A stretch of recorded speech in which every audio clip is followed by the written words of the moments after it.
Okay चलिए फिर market के लिए बहुत ख़राब दिन। हर्षदा वीरोर में रहेंगे आपके साथ और आखिरी का 1.5 घंटा क्या मार्केट के लिए कुछ रिकवरी लेकर आएगा, कुछ साइंस फिर बन रहे हैं एक बार। वैसे आज सुबह 11 बजे मुझे वो एक्सपेक्टेशन थी और वो जब रिकवरी आई उस समय तो एक बार लगा हर्षदा कि शायद मार्केट में कुछ हद तक शायद बॉटम बन रहा है, लेकिन बहुत ख़राब दिन आज मार्केट के लिए। आज लिटरली हाहाकार मचा है मार्केट में, क्योंकि आज की जो पेन है, अब तक लार्ज कैप स्पेसिफिक थी, आज की जो पेन है वो स्पेसिफिक टू मिड कैप और स्मॉल कैप है। देखिए लार्ज कैप बहुत ज़्यादा नहीं गिरा है, 1% को आप कोई बहुत ज़्यादा गिरना नहीं कह सकते, लेकिन mid cap index 2%, small cap index 3%। मेरा ये मानना है कि अब हम एक बॉटम फॉर्मेशन के फेज़ में, अब इस फेज़ में आप कहाँ पर एग्जैक्टली बॉटम आउट होंगे ये कोई नहीं बता पाएगा। आज या कल एब्सोल्यूट प्राइस डैमेज जो मुझे लग रहा है, एब्सोल्यूट प्राइस डैमेज का जो बॉटम है वो आज या कल में लगना चाहिए।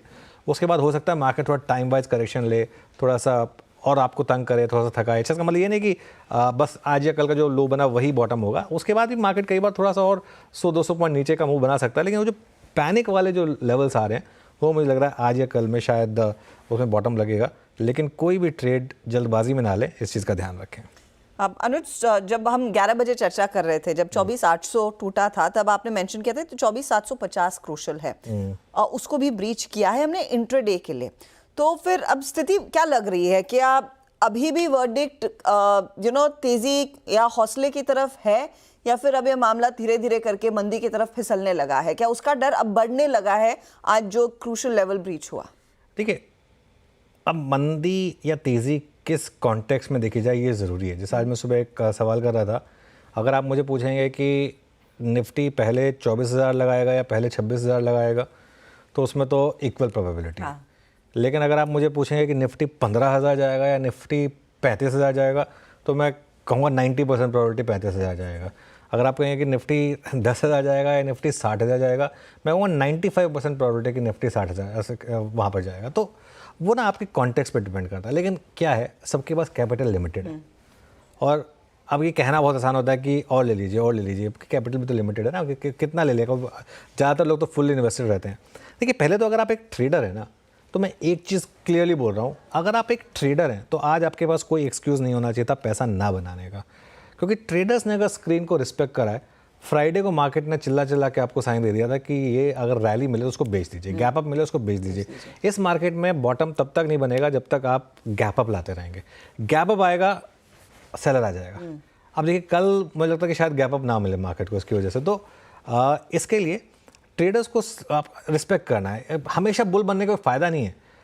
अब बहुत लोग कहेंगे कि हाँ वो टारगेट था, वो है अभी भी रहेगा, लेकिन उसका मतलब ये नहीं कि बीच में मार्केट करेक्ट नहीं हो सकता।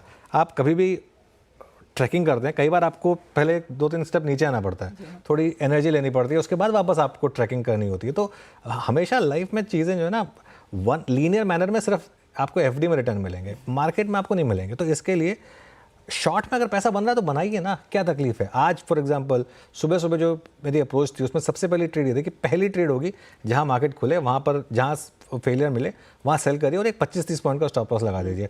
उस ट्रेड में आपने भारी पैसा बनाया होगा।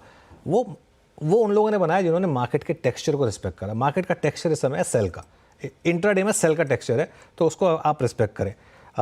शॉर्ट में पैसा बन रहा, बनाइए, क्या दिक्कत है। पोजिशनल लॉन्ग लेने में कोई जल्दीबाजी ना करें, भले ही यहाँ से 500 पॉइंट ऊपर लेना पड़े, मैं फिर कह रहा हूँ भले ही 25-200 पे लेना पड़े, लेकिन जल्दबाजी बिल्कुल मत करें। इन्वेस्टर की जहाँ तक बात है, मैं सबसे पहले डिस्क्लोजर दे देता हूँ और डिस्क्लेमर दे देता हूँ। मैंने आज खुद अपना पैसा निफ्टी ETF में डाला है, क्योंकि मैं तो खैर ETF में और निफ्टी में काफ़ी इन्वेस्ट करता हूँ और मेरा तो लार्जेस्ट पैसा इसी में, क्योंकि बॉटम तक एग्जैक्ट कोई कर नहीं पाएगा और यहाँ से हर 200 पॉइंट की निफ्टी के डिक्लाइन पर थोड़ा थोड़ा ऐड करने की कोशिश करें। अच्छी क्वालिटी के शेयर ना बेचें और ख़राब क्वालिटी के शेयरों से बिल्कुल दूर रहें।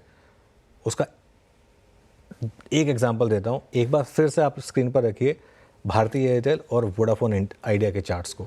ये जस्ट एक एग्जांपल है कि मार्केट में लोग कर क्या रहे हैं इस समय। देखिए आज भी भारती एयरटेल डे हाई पर है, 1% ऊपर है और इस समय, और वोडाफोन आइडिया डे लो पर है। तो इतना कुछ होने के बाद भी इस मार्केट में भी अगर आप देखेंगे, अगर आप इसको क्रॉस कॉम्बिनेशन में रख देंगे तो ज़्यादा अच्छे से दिखाई देगा कि कहाँ पर स्क्रीन पर भारती है ग्रीन में और कहाँ पर स्क्रीन पर वोडाफोन आइडिया है जो कि एकदम डे लो पर आकर खड़ा हो गया है। वीरू गुड